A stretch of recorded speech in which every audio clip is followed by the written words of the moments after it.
你是来应聘法务特助的吗？是。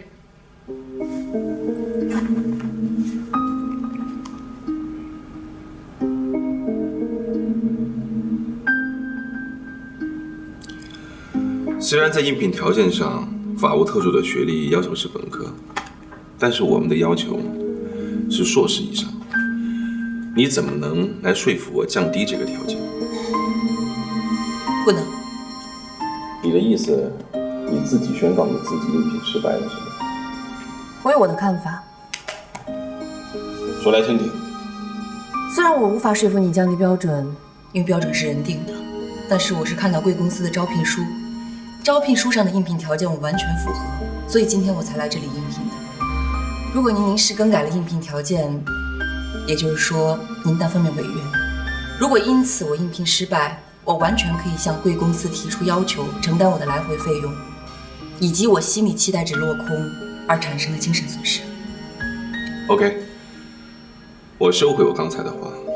那如果我再继续问你几个问题，然后让你回去等消息，其实你在我心里已经被列入了不录取的名单，你会怎么办？一个不讲究契约精神的公司，他们需要的法务特助，我做不了。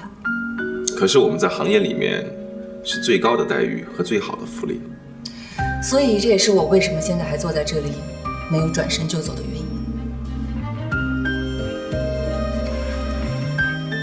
熊小姐，我们鼎峰是一家综合性的集团，不是单一的律师事务所，所以法务特助这个职位，他的工作范围很大，甚至跨足到其他的工作领域，你可以吗？比如营销战略。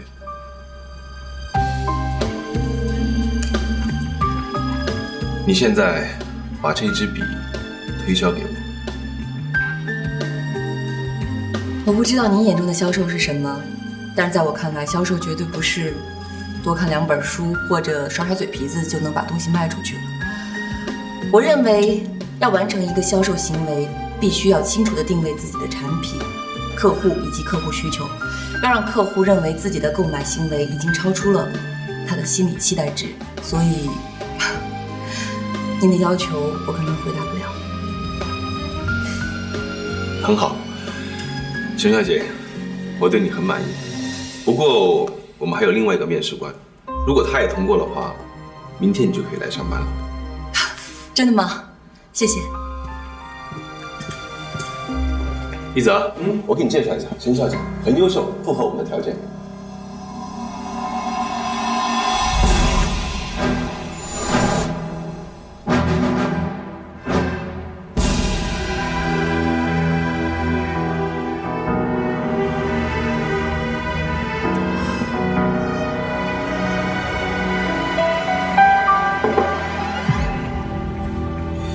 怎么，你们认识吗？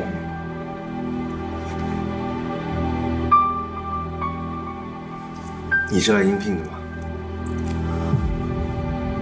是啊，不行吗？那好，我告诉你，面试不成功，你可以走了。为什么？你公报私仇？我们鼎峰根本不需要你。好，那你说说，你们鼎峰为什么不需要我？好，那我给你出一道题。我们有一个物业，在交售以后，那个业主发现，在我们装修的这个过程当中，导致到后期，他接收到了这个业务有渗水的问题出现，进行投诉。要是你来处理，你会怎么办？应当维修，如果影响了居民的居住，可以退房。这是你的答案吗？这不是我的答案，这是法律法规的答案。那我们要你来干嘛？我直接去看法律法规得了。如果你不退房，你就是奸商；如果你绕开这个问题，就是不法伤人。更何况要解决这个问题非常简单，只要严格把控质量。所以我就说你根本不适合。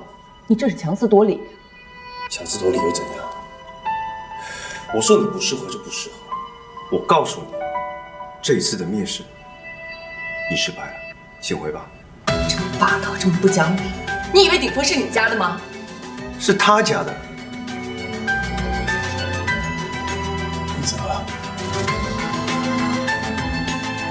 他不是的。稀罕。哎，小张姐。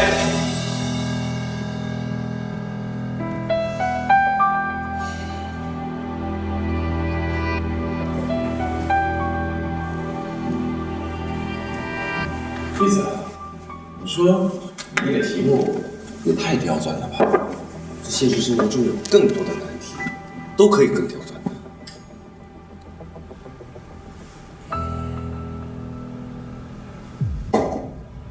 不对吧？你是不是有什么事情瞒着我啊？这段时间，我跟他有了几次接触，稍微了解他的性格，他这个人固执、冲动，又自以为是。我们现在要的是忍耐，有他在只会给我们添麻烦的。一泽，我们找的是法务特助，又不是找老婆，还要求什么性格？记住，宁缺毋滥。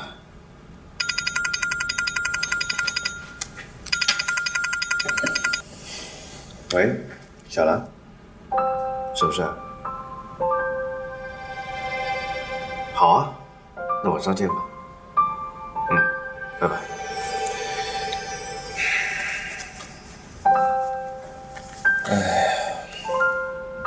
还是你这哥哥亲。我约小兰吃饭，她都不理我。你想来，那就一块来啊。算了，她找你有事，我就不去了。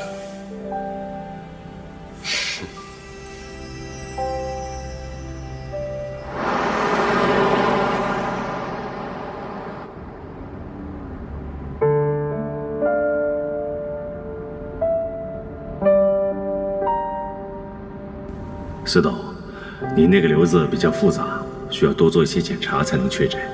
但是您最好有个心理准备。司董，还要回公司吗？要不然送您回去休息。休息什么？我还没到那个地步呢。对，是我说错了。记住了吗？我检查完身体提前回国的事情不要透露，我的身体状况不要外传。司董放心。医院那边我也打过招呼了。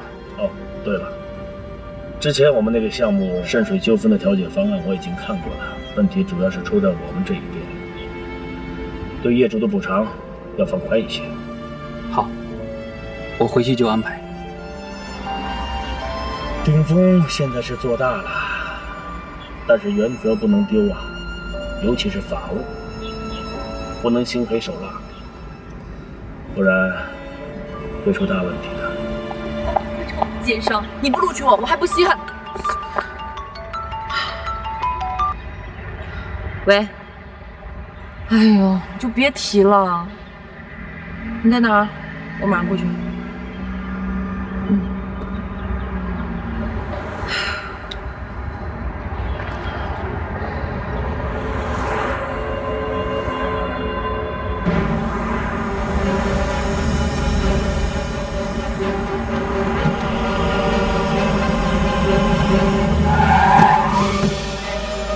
怎么开在车呢？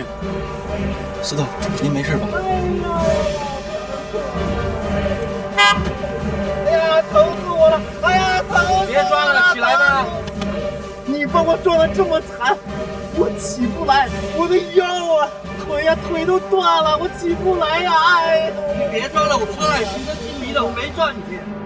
哎呀，合着你的意思是说，我自己把我自己给撞了？你看有没有人性啊你？哎，大家都看一看，哎，大家都过来帮我评评理呀！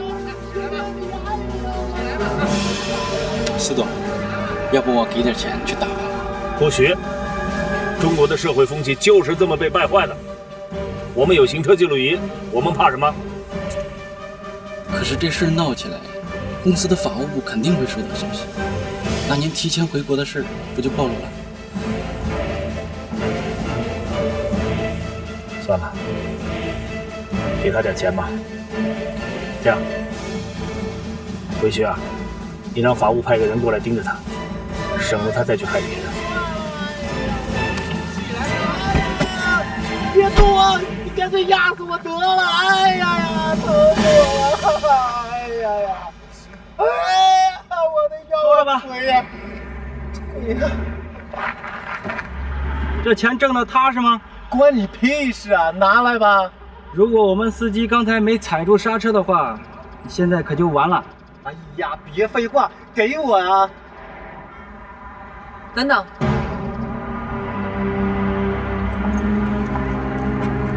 你不用赔他钱。你谁呀？关你何事啊？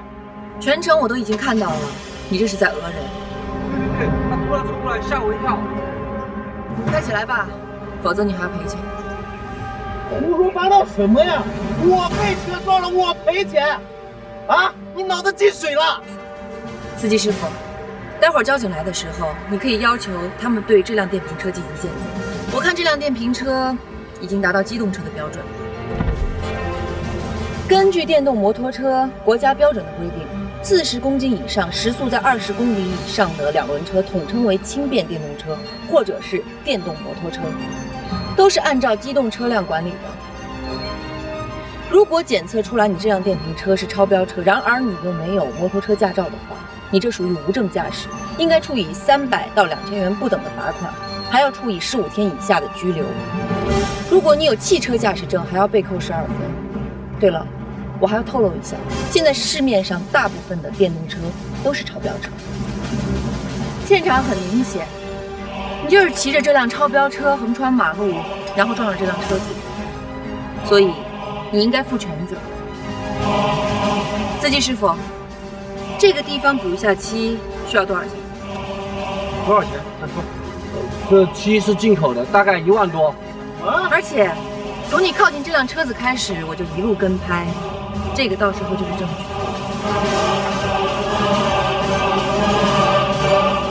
死丫头，你狠啊！你比老子都狠！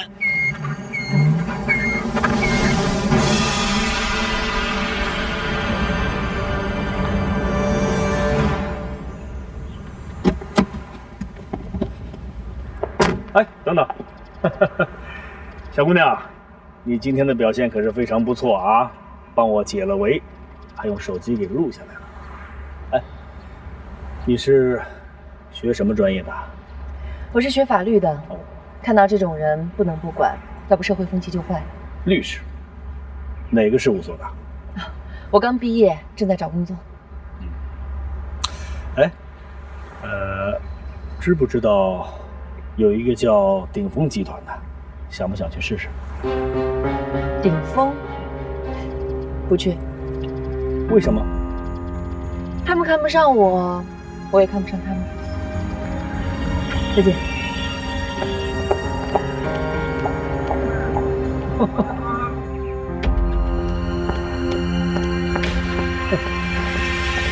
自动。哦，对了，小陈，回公司查一查，这到底是什么情况？好的，司总。这姑娘有点意思。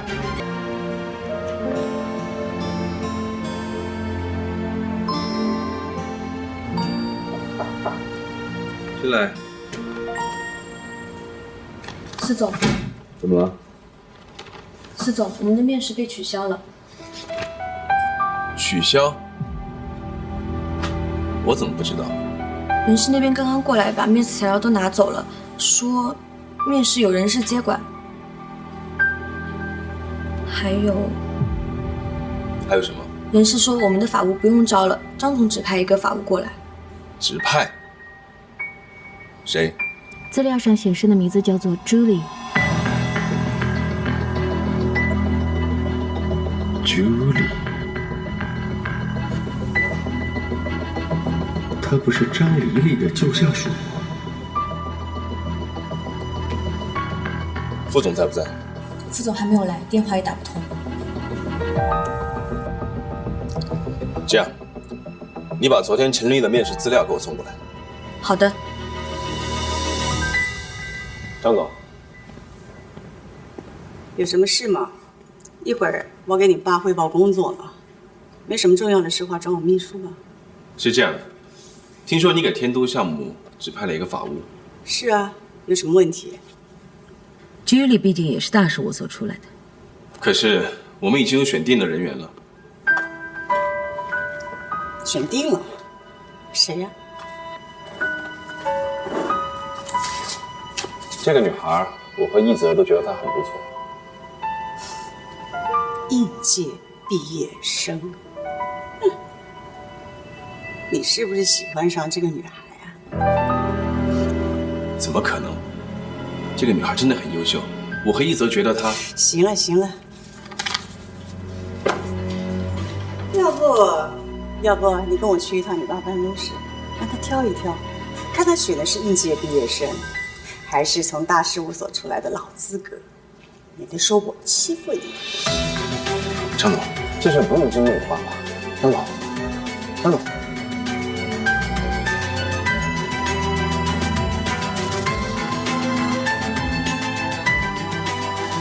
所以你应该负全责。这就是你们选择的法务吗？是的，爸。肖汉，你看看，他都长这么大了，一点公司经营管理概念都没有。这么重要的职务，怎么会选应届毕业生呢？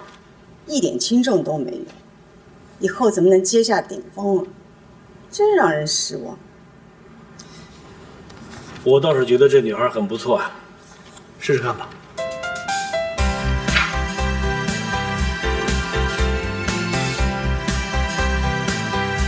哎，你还有什么事吗？啊，没事了，那我先去忙了。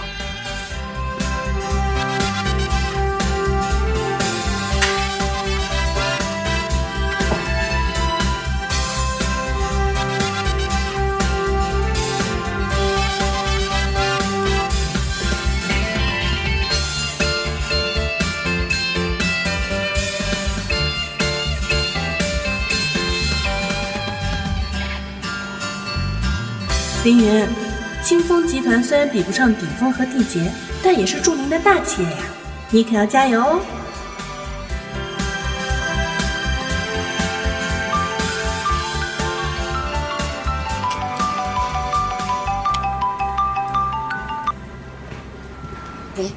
喂，熊小姐吗？我是鼎峰的司建宇，你昨天的面试官。不好意思啊，我打电话是想通知你，骗子，你被录取了。喂，喂，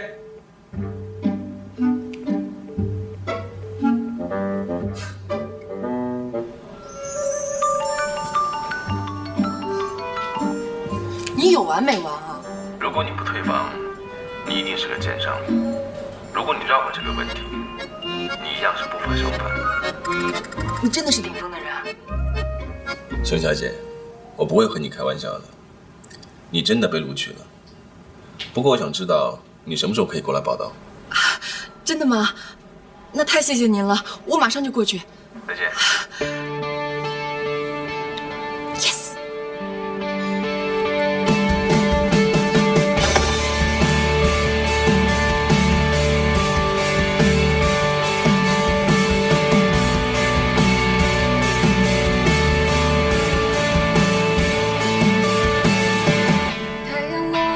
谁应经过？风吹骚动着也是收缩。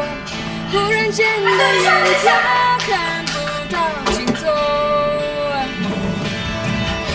不好意思。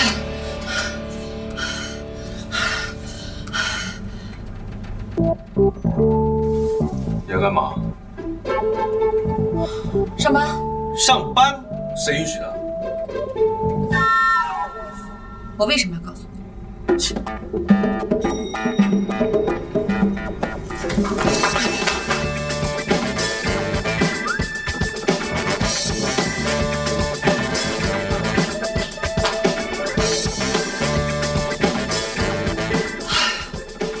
一定是顾着跟那个变态赌气，方向走反了。一泽，还得辛苦你一下，多带带他，毕竟他也是我们的人了。进来，司总，不好意思，我怎么哪儿都能看到你啊？有你这种态度对上司说话的吗？上司，熊小姐，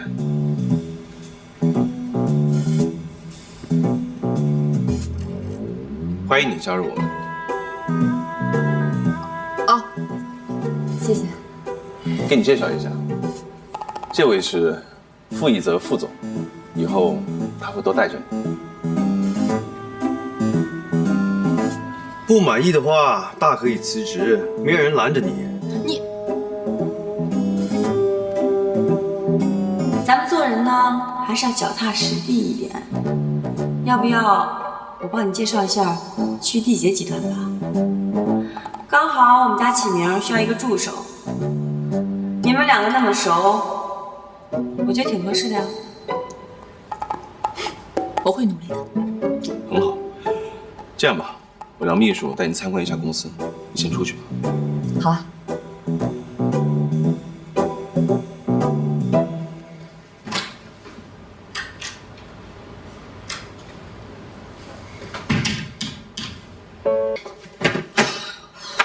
这也太多了吧！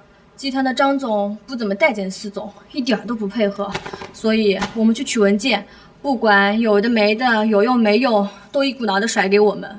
但是这也太坑人了吧！傅一泽，你公报私仇是吧？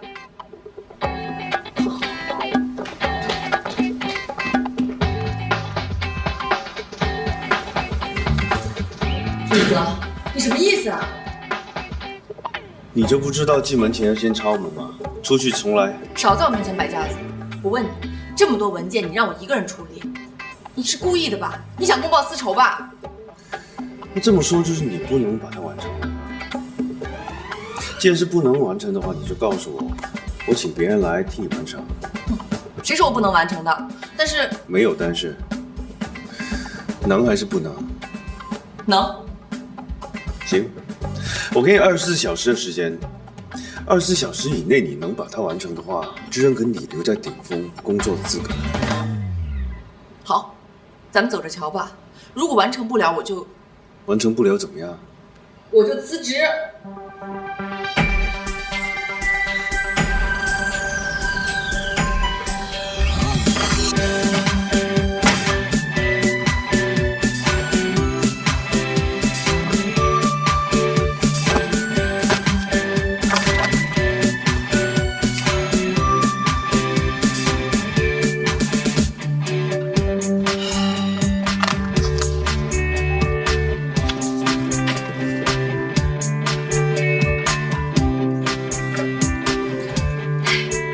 副总服个软吧，其实副总人还是不错的。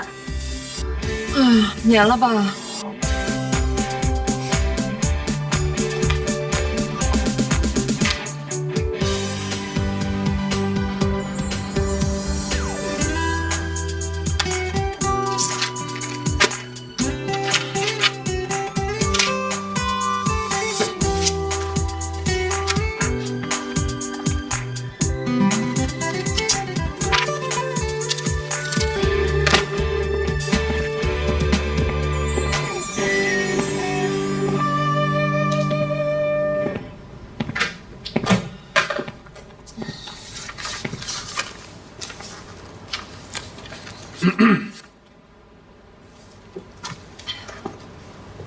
哎呦，司总，这么晚了还不下班啊？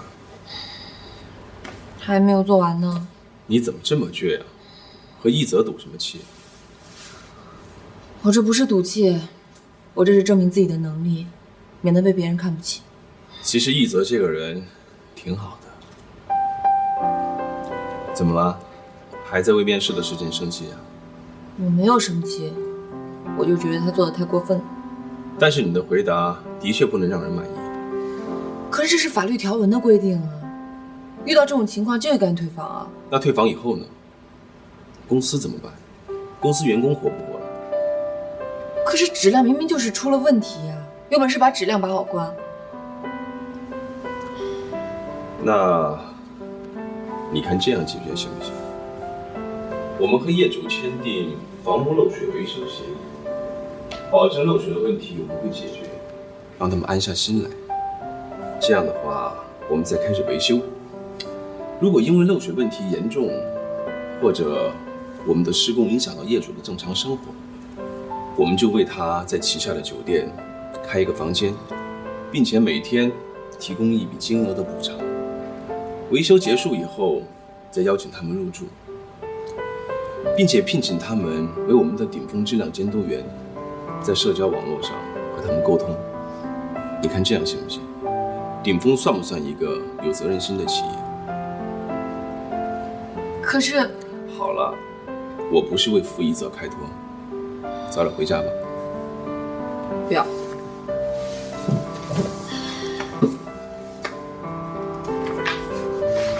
我说你怎么这么倔啊？这么多文件，你要通宵整理吗？我不是倔，起码我刚进公司，第一件事情我得完成吧。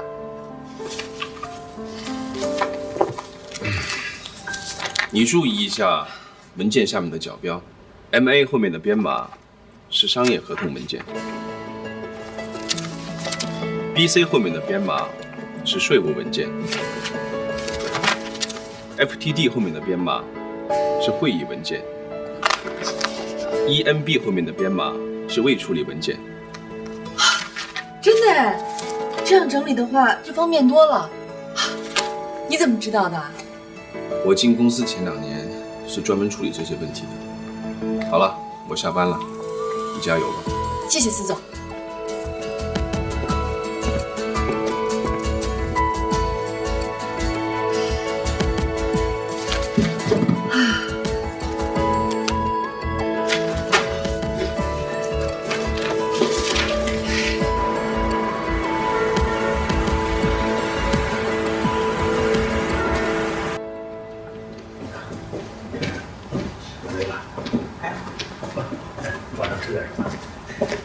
再看看我。哎，这么晚了怎么还亮着灯呢？是不是有人加班呢？哦，可能是有些部门的人项目还没完成吧。这样，你先下楼啊，我看看去。嗯，好，那我先上车等你，快点啊。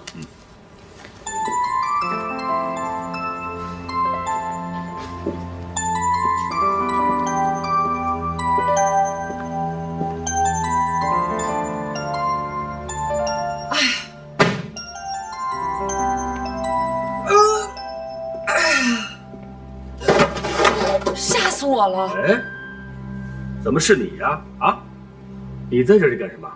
是你？嗨，我还想问你，你怎么在这儿呢？我呀，我就在这里上班呢。你在这儿上班？那咱们俩是同事了。啊，是啊。那你帮我一个忙吧，把这个箱子挪过来，这个箱子挪过去。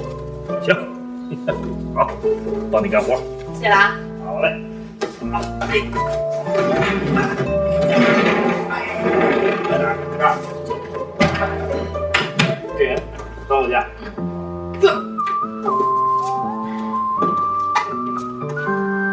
放这儿吧。行吧。你应该是我们公司的领导吧？你怎么这么晚还没下班啊？我呢，看到这屋里亮着灯呢，心想着过来看看。哎，你在这里干什么呢？哎，说来话长。行，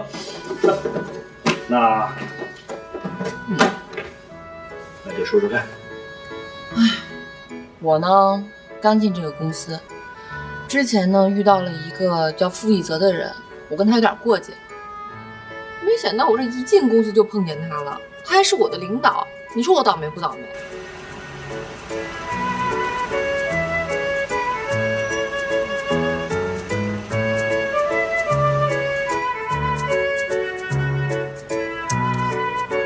这么久还不下来？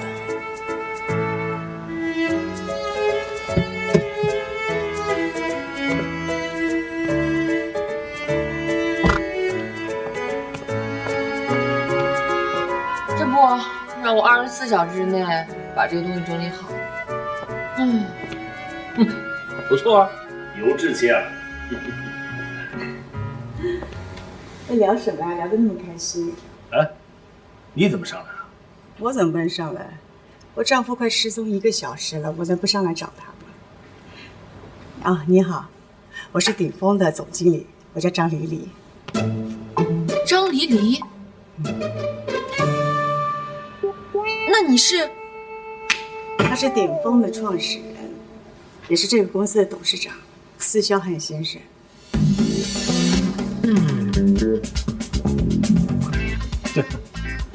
怎么不敢说话了？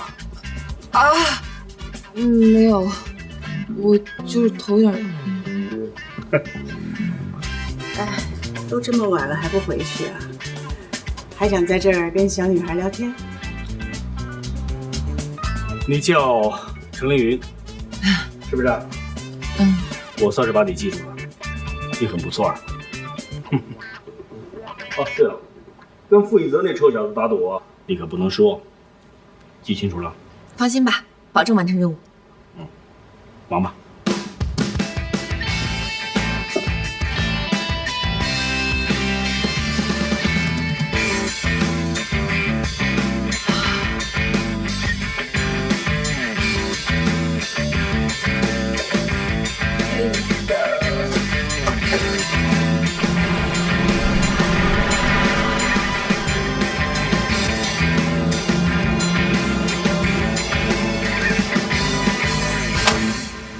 23小时46分33秒，你要的文件归档完成了，这是归档记录。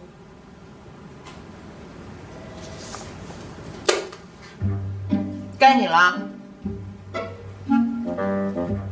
该我什么呀？我要你亲口承认，我有资格待在顶峰。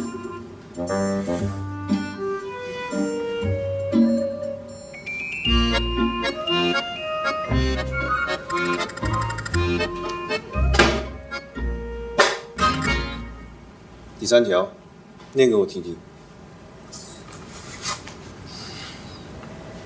顶峰员工应维持企业形象，上班时间妆容整洁，服装工整。看你这样子，邋里邋遢的，不是人。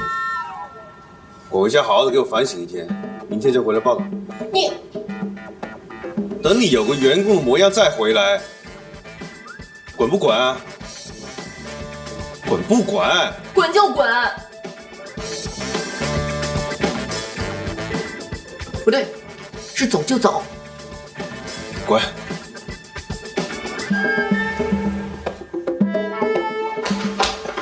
凌云，他是谁啊？顶峰的法务特助。走吧。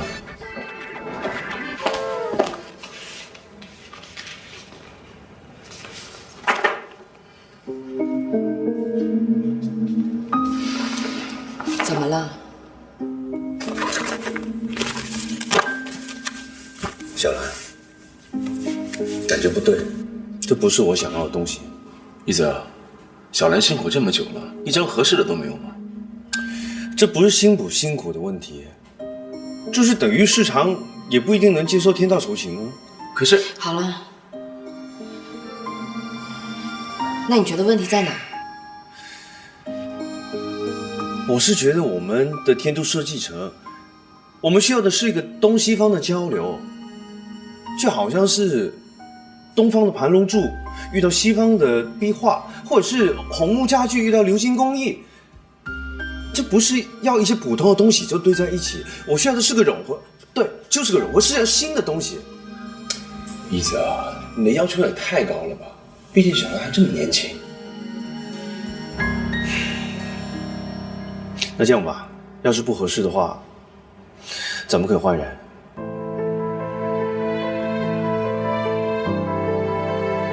不，你们看着我干嘛？那就算是换了人以后，那小兰也可以继续做我们的别的项目啊。一泽，你这个想法太伤人了。小兰，天都的设计必须你来，只有你可以来。那可是他说的，并不代表我。能不能少说两句啊？就算我不说话，我态度也就摆在这儿。好了，你们都别吵了。你要的东西我能设计出来，但是你得给我点时间。是啊，设计本来就是需要时间的嘛。但我并不希望等太久。我不会让你失望的。小兰，有什么事情直接来找我。好，我先去整理。再见。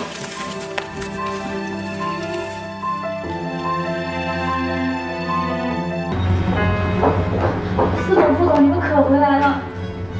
怎么了？是已经交付的隆平项目，项目的精装出现了问题，业主找上门来要求赔偿。龙婷，精装是谁负责？新时代。新时代，那不就是张黎黎他弟弟的公司？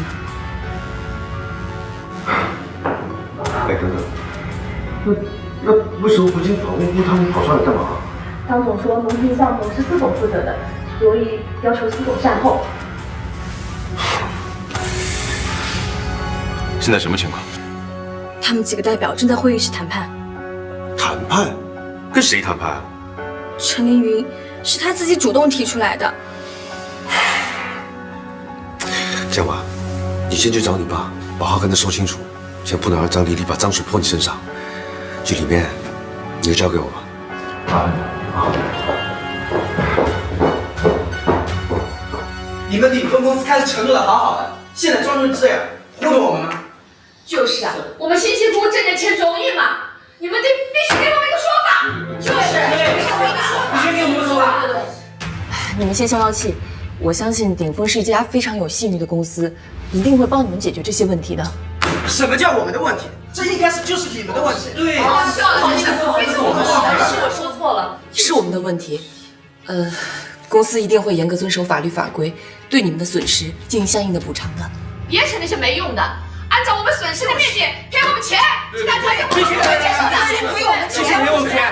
你们放心，这些需求我都已经一一记录下来了，都在这个本子上。随后我会上报给领导，然后1周后给你们回复，好吗？今天就得我们不会走的，你们偏逼打我们，搞什么搞？各位，你们先冷静一下。首先呢，对于这件事情，我代表公司深表歉意。但是如果你们执意不走的话，可能要解决的话就没这么简单了。所以还请各位先回去，稍后我们就会给你们回复的，好吗？小姑娘，你是什么职位啊？你能代表鼎峰公司吗？我是公司的法务，我一定会上报给公司，然后尽快给你们做出回复的，好吗？各位不要为难我了，赶紧回去吧，好吗？弄一个小姑娘来糊弄我们，就是当我们250的，这个老总出来！干嘛？没门！找老总出来！没错，听我说就可以了，好吗？别说这个，老实搞。大家冷静一下。啊，这位是？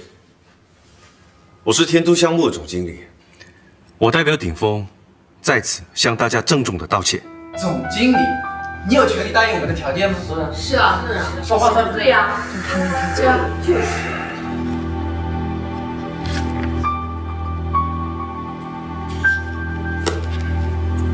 好，我答应。你答应？这太不可能了。这一次，我们的确是出现了一些问题，我们鼎峰公司真的是责无旁贷。不过呢，你们所买的房屋，并不是一模一样的，里面的户型、配置，还有你们要求的装修，都不一样，对吧？你这是什么意思？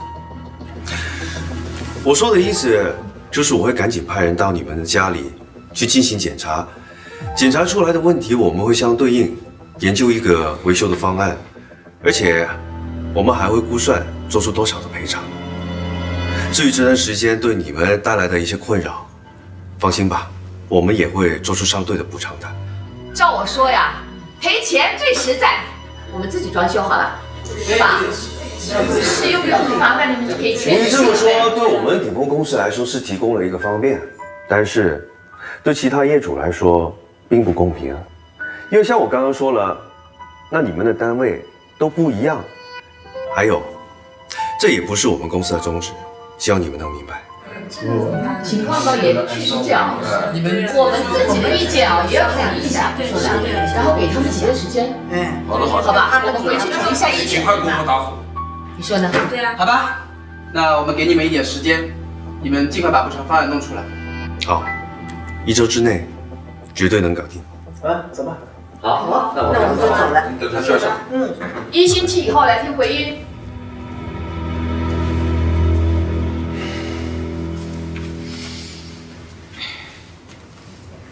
哎，你这是在分化他们？我是就事论事。公司会给他们补偿吗？当然会啊，只是赔偿方案你来做。我。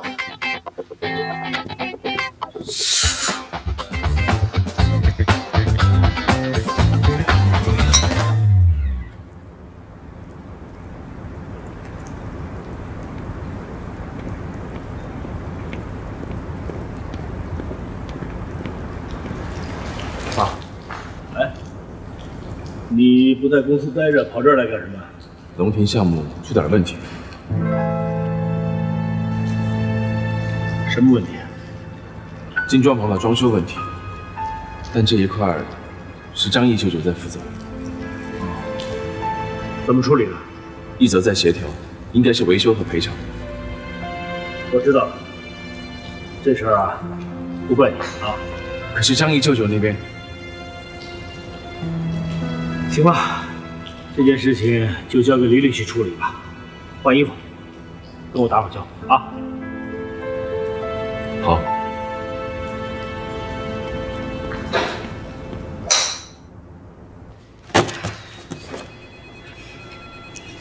立刻，这是龙庭项目的户型图、装修图、经装修协议、材料供应合同，还有之前登记的一些问题。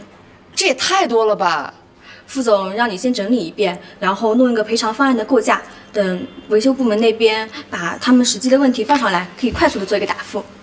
这有多少户？大概300多吧。加油，我看好你。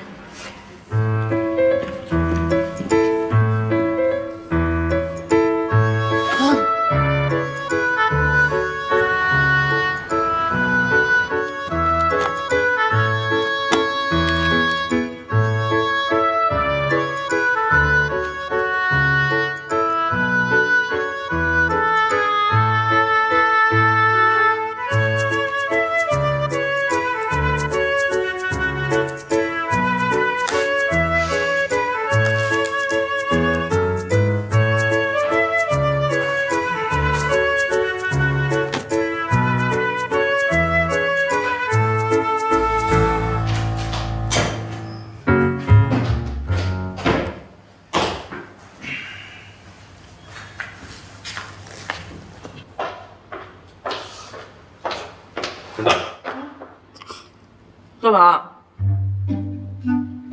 你在干嘛？你没看见啊？吃泡面呢。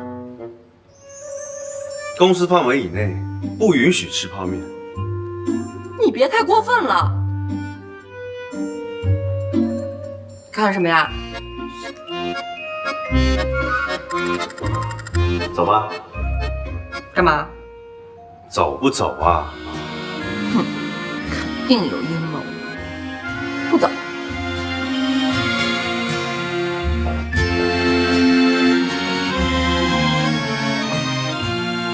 他为什么叫我跟他走？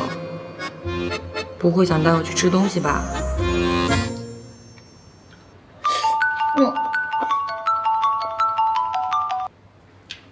喂，陈丽云，明天我要是再闻到一点点泡面的味道，你就死定了。喂。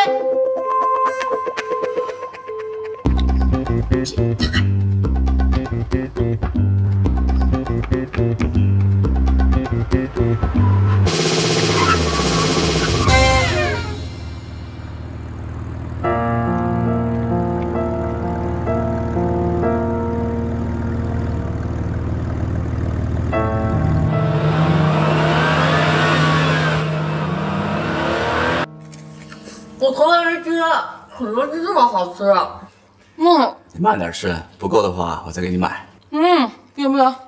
不能再吃了，再吃的话真的做不了事儿了。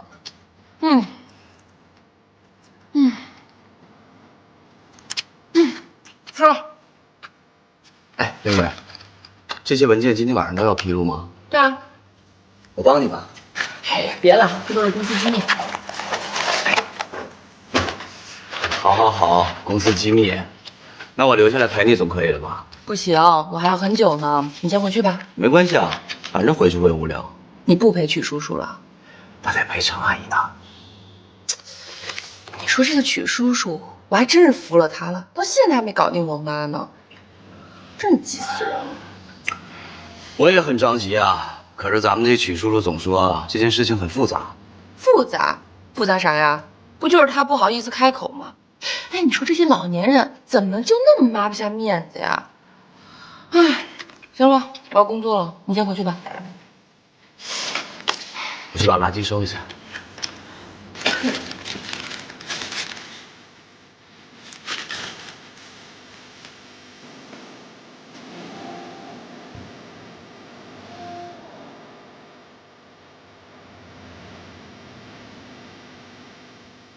徐恒，你怎么跟你爸一样，也不敢说？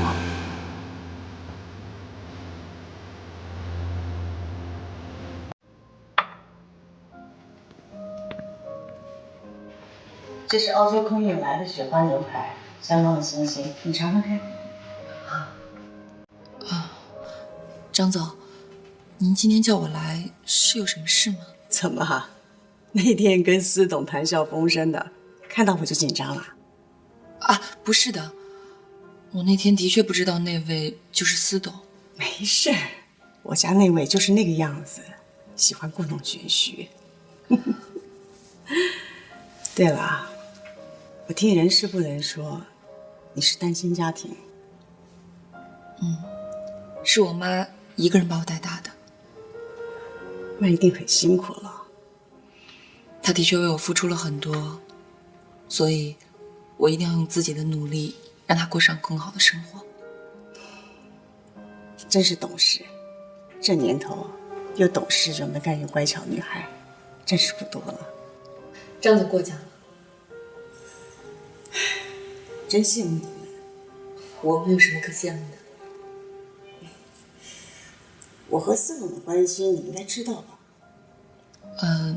不是很清楚。告诉你，我就是个后妈，这也没什么好说不出口的。所谓后妈难当，我对建宇呢，一直都是视如己出，可是他却偏偏对我敌视。就拿天都这个事情来说，我是有心要帮着他，可是他总是防着我。我明白了。张总，您是要跟我说什么吗？你是一个聪明的女孩，你一定能够了解我的苦心。你以后呢，能够把项目的一些情况私底下来跟我交流一下，这样我好帮建宇把个关。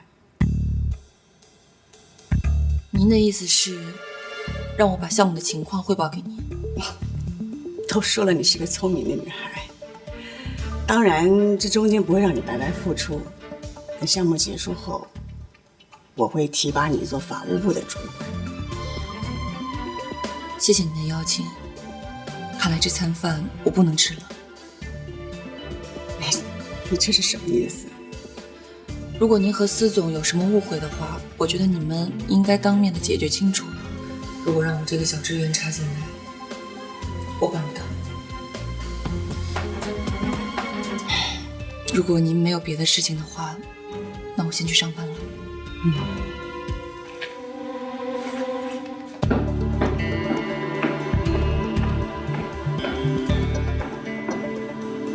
这是什么事？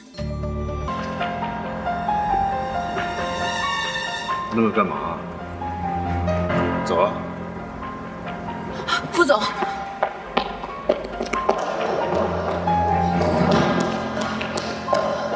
我们正好见他们老总呢。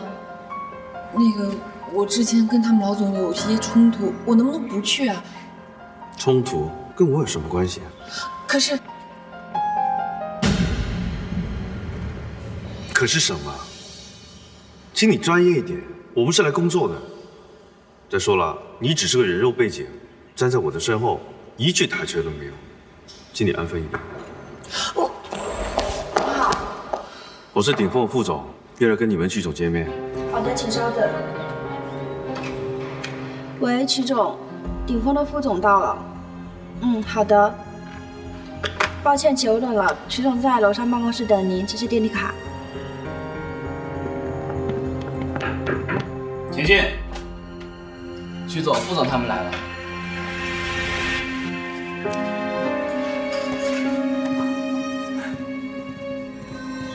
副总你好，我是许恒。你好，傅一泽。替你介绍。许恒，凌云，你怎么来了？什么叫我怎么来了？我倒是想问你，你什么时候变成了缔结集团的曲总了？你忘了周志超是怎么对婷婷的吗？凌云，你听我说，我连进这个公司我都犹豫了老半天，你倒好，居然在这种人手下工作。我不是在给周志超工作。你才够了！你是以这种态度代表我们鼎凤集团来谈事儿的吗？啊？道歉。我凭什么跟他道歉呀？副总，不用，不当事是吧？出去。你出去。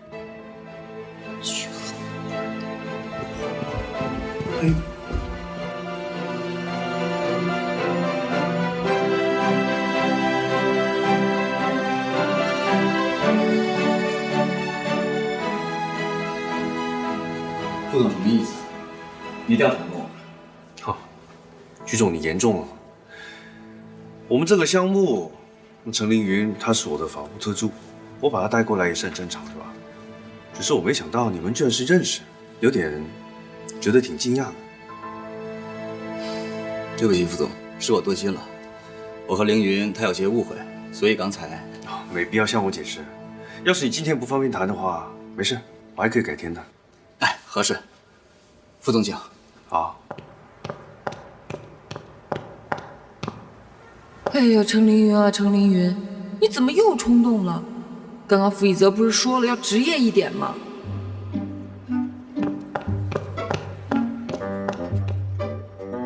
不行，我刚刚被傅一泽赶出来，现在又要回去，还要给曲恒道歉，谁知道那个傅一泽又要怎么损我呢？不行，绝对不行！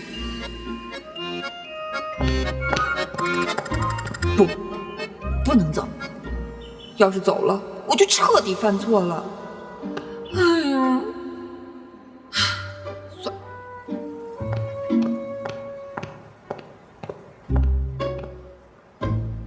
哎。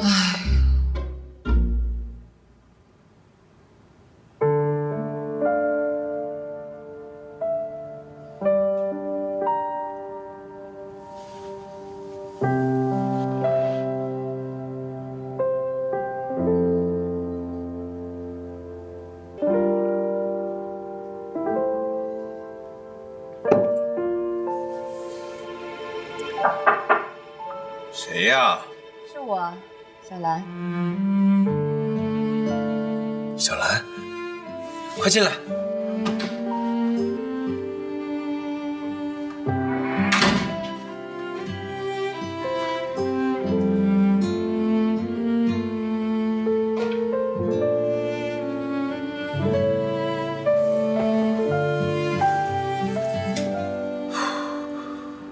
怎么啦？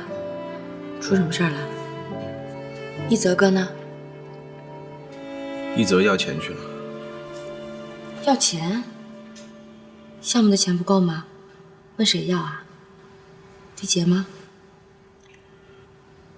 你从一进屋开始就一泽哥，一泽哥，你怎么不问我？谁让你不高兴了？张琳琳。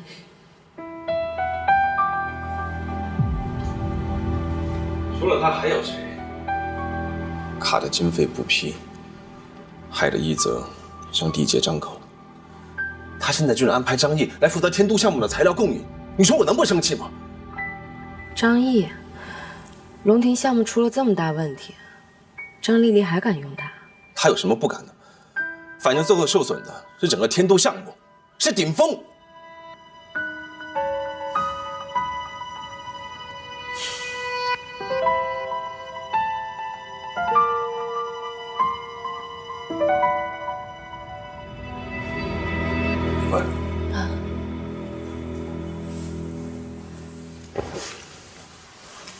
你想什么呢？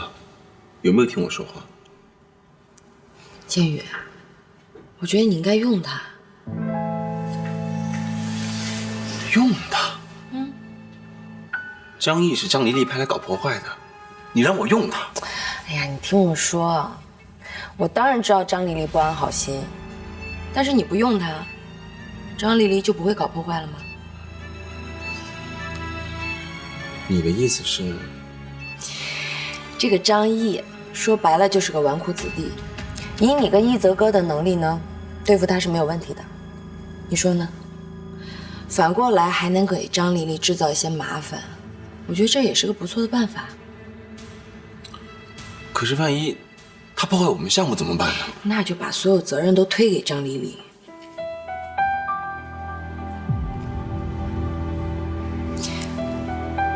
当然，该做的防范还是要做的。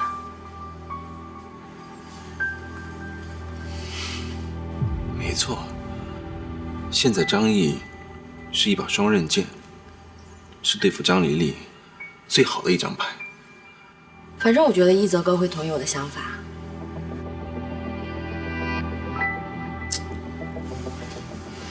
哎，不行不行不行，我刚才已经把他得罪了。放心吧，我来解决。你们男人就是死要面子。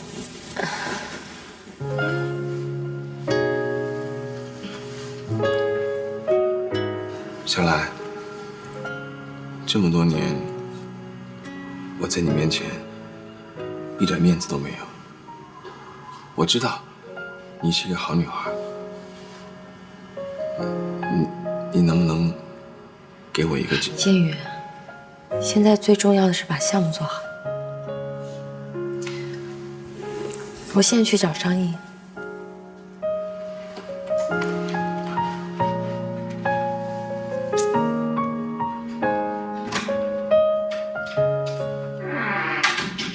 什么？你希望我们提前注资？没错，我是希望你能提前注资到我们天舟项目里头。难道是顶峰的资金出现了问题？并不是我们资金出现了什么问题，而是我们双方合作真的出现了问题了。哎，副总，请等一下。不会是这么快你就可以答应我吧？是关于凌云的，请您多担待。是我没告诉他我来地界上班的事情，错在我。啊，不必担心，我们有自己的员工条例。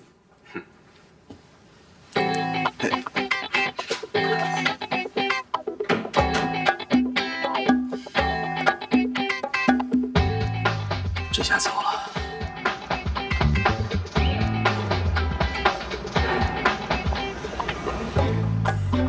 副总，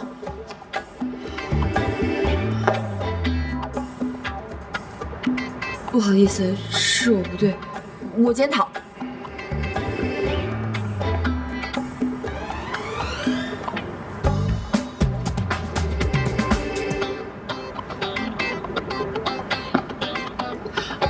副总。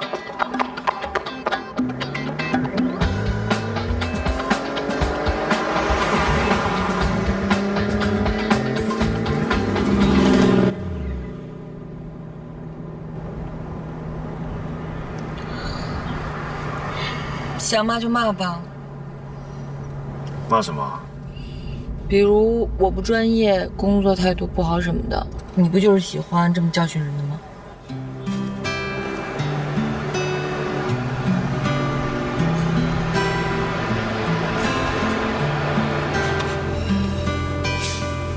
你干嘛？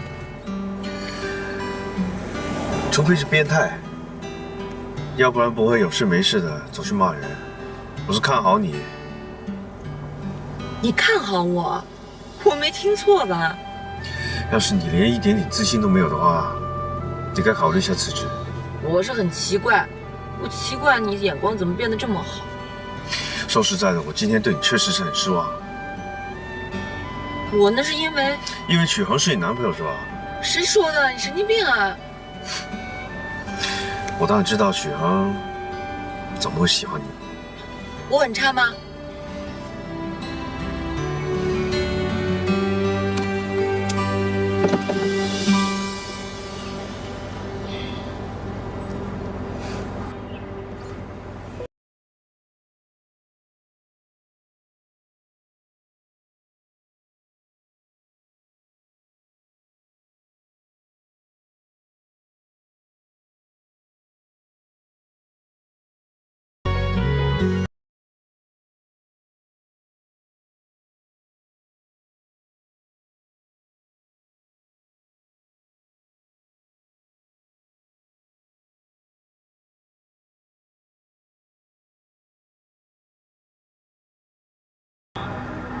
真的是太差了。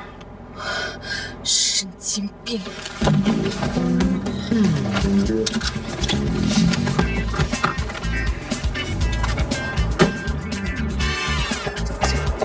明明就是在调戏我，是在侮辱我。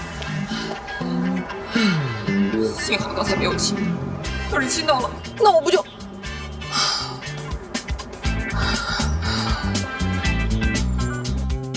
你给我把我！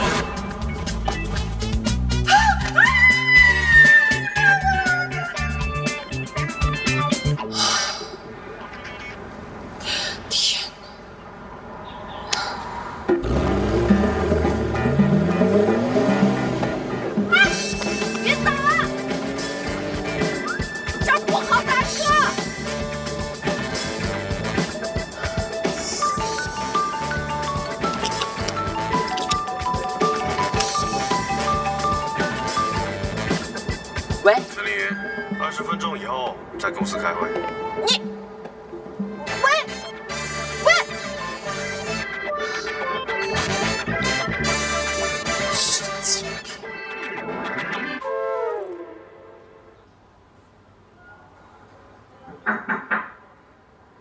进来。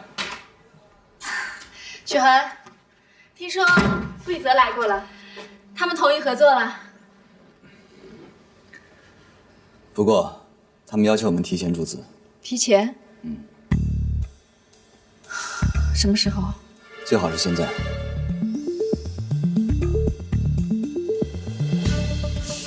走，跟我去见一个人。